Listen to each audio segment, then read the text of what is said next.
Hey guys, welcome back to Cards and Comics, and I've mail day here, just cards today, and hopefully, um, you kind of seen a pattern here with what I'm getting, but um, I have a big card coming in pretty soon, and it's not something I collect that often, but you'll see it's like when I bring it in, I'll do a little special mail day for it. But this isn't it. But these are hopefully some cool cards. I um, get so much. I do buy quite a bit, and I don't know really what everything is. I kind of do it in some way, but I don't know exactly. I don't track every day cards that show up at the door. Okay, all right. So this is okay. I was gonna say, hope it's not just that card because I would not have bought that card by itself. But what this card is, this is a redemption, and it is a Mahomes plates and patches, which is one of the sets I do really like. Um, Zoom in here, get some focus. There we go. Yeah, leaps and bounds, Pat Mahomes, plates and patch auto. Now, what this is, so one of my favorite sets to buy is the plates and patches product because it's on card autos. It's usually never that expensive comparatively to other, I think similar products that have the on card auto content and the cool designs. And if you look at what the actual cards look like, and I'll show you what this card actually looks like. Um, if I can find it, and I do have it here somewhere, because it is a cool looking on card auto. Um, well, thought I had it. Wait a minute. It may be in my. Yeah, sorry, guys. It is in my other box of cards. I got a lot of card boxes here. And I must have taken it with me to the last card show and never took it out of my card show box into my Mahomes collection box because yeah, that like I said, I had a lot of cool cards in that box, and it's hard to express. Yeah, here we go. The disappointment I had in that show, just in terms of just kind of what I was expecting. So I'm glad shows are back, but hopefully we get a little better quality. Sorry for the squeaky chair. This is what the card looks like. So this is, I believe, the 2019 version of it. So they have these cool cards where basically it's just a really cool action shot of Mahomes, like kind of jumping over stuff. And so that's what that card is. So that's the 2020 version. So I'm not sure if there's a 2018 version of this card. As far as the rookie version of it, and so, but I had the 19, so I thought it'd be cool to do the 20, and yeah, so that's the first card, and it's really a redemption, and man, I'm hoping they fulfill it. So I'll kind of put this card here as kind of like a reminder what it should look like with the new design. So I'm hoping that they fulfill it. It's a cool card. It shows something similar to that, and yeah. So that's what I'm looking for is that card in the new version. So yeah. So if you look at my background, kind of pull out again, you can see I've added a few cards to it. My 56 Jackie Robinson and my 52 Snyder up there. I took some of my Trouts down because I'm going to do a video on my Trout collection. And so I've taken some of the Trouts out, and I will be showing them off kind of in context of the rest of my Trout collection. So there'll be a video coming up soon on my Trouts, or I don't know, like how I'm going to release the videos. So I'm recording kind of all of them at once, and I don't know the order. So that video may be out before this video comes out. I don't know. I don't know how it's going to come out. I kind of do these things last minute in terms of determining order. All right, so here's a 2020 Bowman Chrome Jason Dominguez. This is a 9. I do a lot of this. I did this with Wander Franco and some other rookies. I pick up 8, 9s and 10s of the Chrome base, and like with Vlad Guerrero now, I've had a few of those. I just sold a PSA 10. Actually, that was one of the cards I sold at the show. Was a PSA 10 um, Vlad Guerrero Bowman Chrome base rookie. The thing that was funny about that was, and I'm not really, like dissing on the guy who bought it, because I appreciate the business, but he was very worried about the condition of the holder, and he was like, "Yeah, I've had returns because the holder was scratched." And I'm like, I get it, but the evolution of the hobby is turning into the holder scratched. Well, now the case that the holder is in is scratched. Well, the sleeve that the holder that's holding the case is scratched, and I want to return. And it's getting kind of in that ridiculous, like, for any reason, I'm going to be upset about my purchase, especially if it's gone down in value. I'm just, I would just take the sleeve off, because, like, unfortunately, I love it when people put sleeves on holders now. I used to not like the PSA holders with sleeves, but when you put stickers and things that don't remove easily on them, it kind of ruins the effect. But anyway, here is the next card. It is a 64 Philadelphia Jim Brown PSA 8. Yeah, I really think Brown, any PSA 8 Jim Brown card is cool now, and happy to have it. I've had this card a few times. I've got a raw 64 Philadelphia set, or almost set. It's like 80% of the set was raw. I bought it in a collection, and I've never completed it, even though I've got the major stars in the set now that I have Jim Brown. So it would not take much to complete that set. I could probably, it's probably 30 cards away from completion, maybe 20, and I have all the major stars graded now. So all right, we'll see what's up next. And one of the things I was going to also talk about is sort of when I was at the card show, one of the things that brought up my experience was dealing with a dealer there. It reminded me of my worst experience I've ever had as a dealer. And I set up my first card show in 1992 with my dad, and I remember that because it was special, because I put together the whole 92 Bowman set from packs that I had bought with my dad at Walmart. And we thought that, they were really special.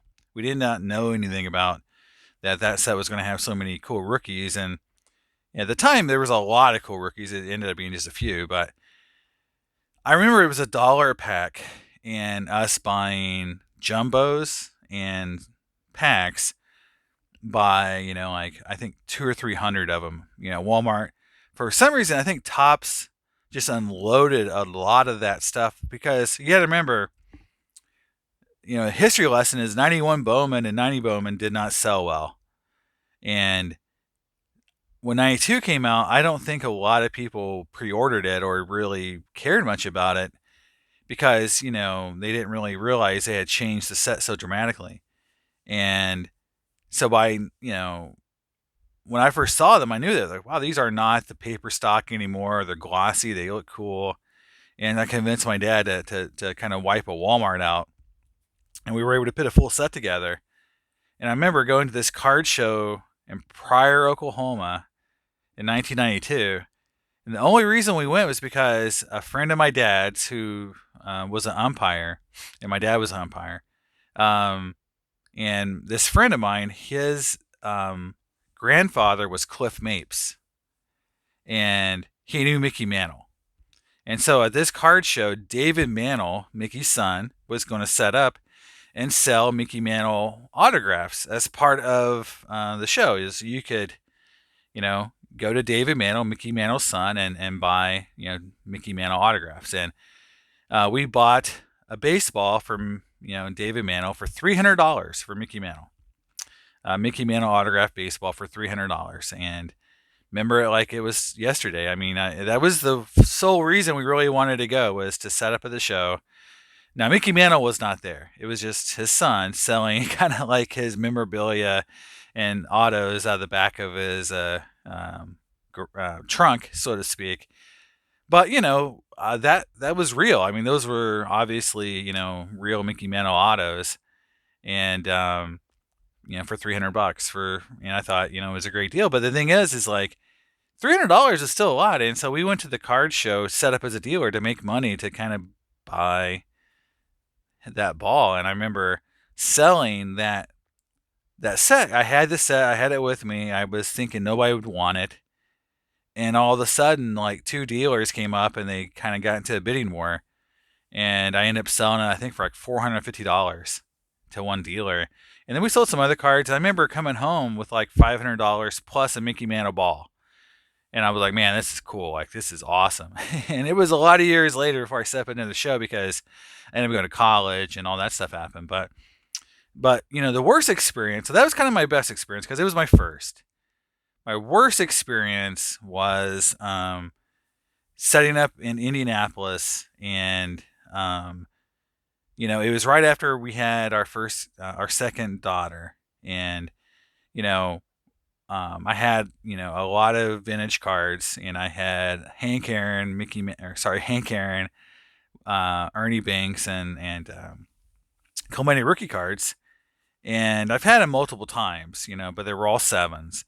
And this guy who walked in, and I had done a lot of deals with this guy before. He was a younger guy, and he was one of those guys who said he was buying cards for this other person that was the money guy, the investor, and he just went to shows and looked for cards for him. And that's a weird deal. I don't understand this at all. I don't understand why you don't buy cards yourself. It's not hard to buy cards. And I don't understand why you have to have someone go out and buy cards for you because that's kind of part of the fun. So I was kind of skeptical that there was actually someone out there buying cards for someone else, and I just figured it was a partner, that they were just kind of in it, pulling money together. But that was a story that he was out buying cards. Well, he bought the Aaron and the Clemente and some other cards for me. It was around a $5,000 deal, and again, I'd sold cards to him before. I didn't think much of it. I didn't want to sell the Clemente because, I mean, obviously, but I really needed money. I had kids. I was kind of nervous, and I just wanted to have some money to put aside. And I brought him with me. And so, if you bring cards to show you, should be prepared to sell them. And obviously during the negotiation, he talked me down off prices, and we kind of negotiated a price. And about 2 hours later, the guy left. And he shows back up, and he says he wants a refund on the Clemente, the PSA 7 Clemente rookie card. He says the guy looked at it, it was too far off center, and he wants his money back. And I was like, well, this isn't like eBay. You bought the card, you saw it, you paid cash, and the guy's like, no, he wants his money back. He's going to really make a big deal about this if you don't give his money back. He's going to really be upset, and we've done a lot of deals and blah blah blah. So in some ways I was kind of happy. I was actually like, yeah, I'll take it back. I'll give you, in one way. But I was actually really upset because you just don't do that. It's not something you do at card shows. Like, you don't buy cards and then 4 hours to 2 hours later come back and want your money back. That's usually dealers would not honor that.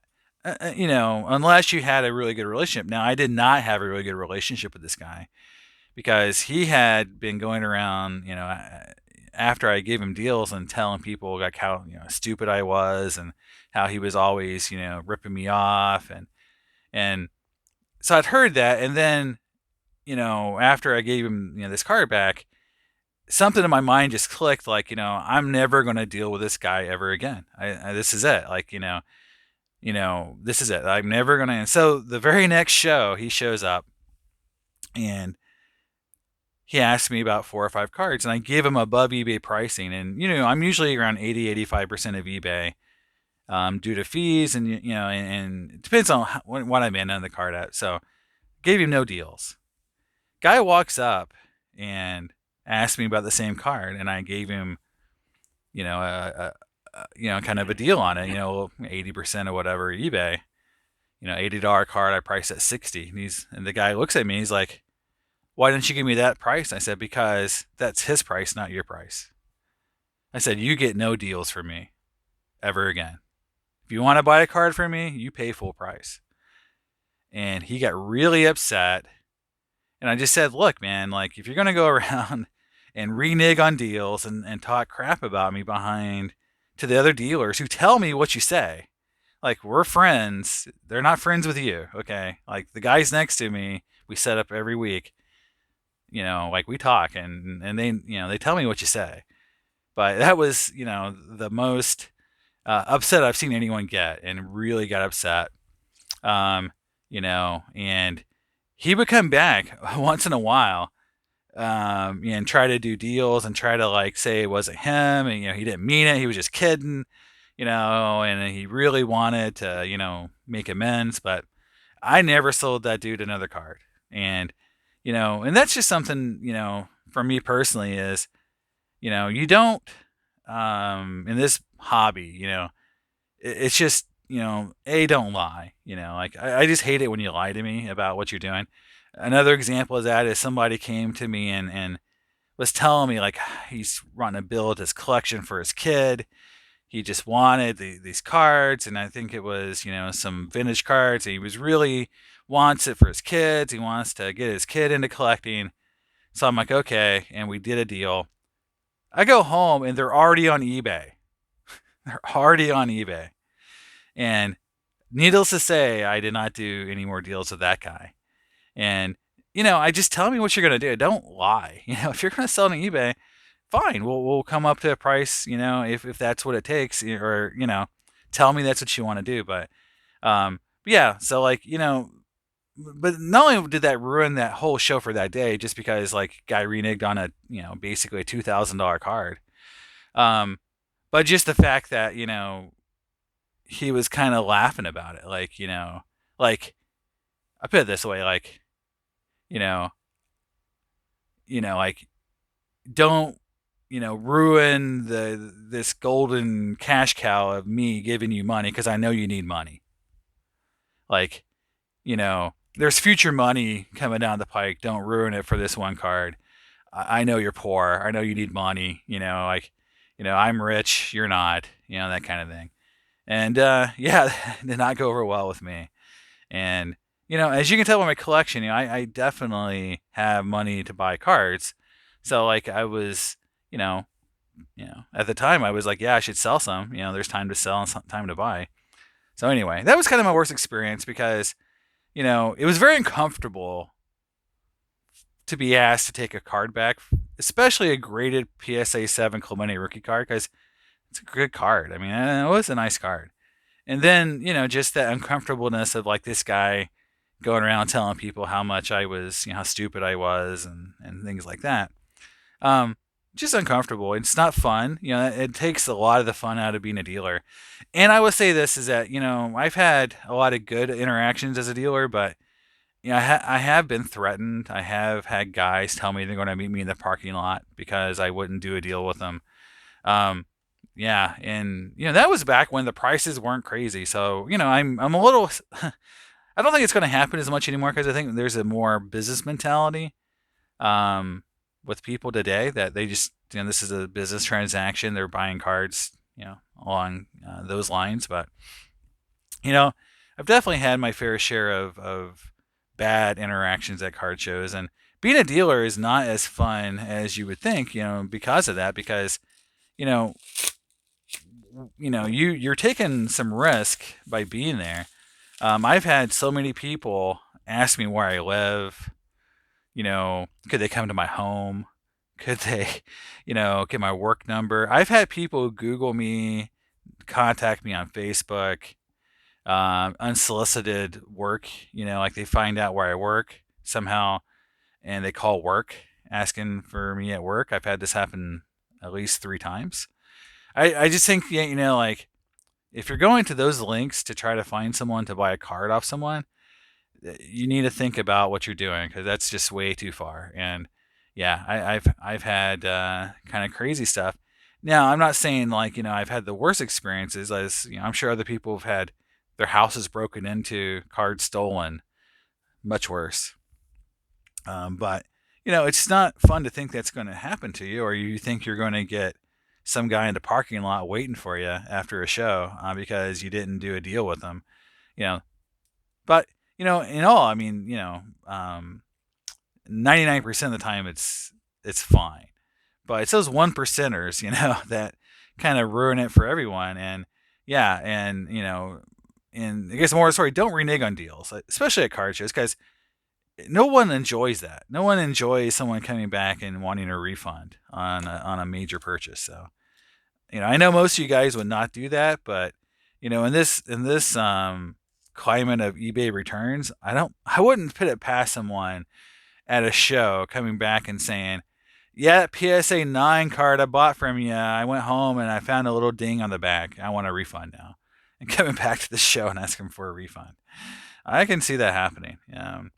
All right, last card is this SPX Radiance. Yeah, these SPX sets were kind of weird. I think they're cool looking.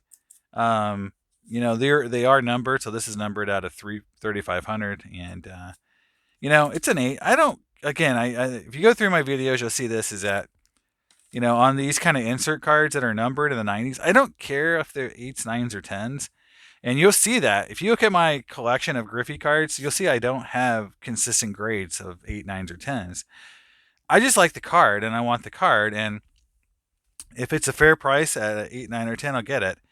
I won't get doubles. If I get doubles, I usually sell them.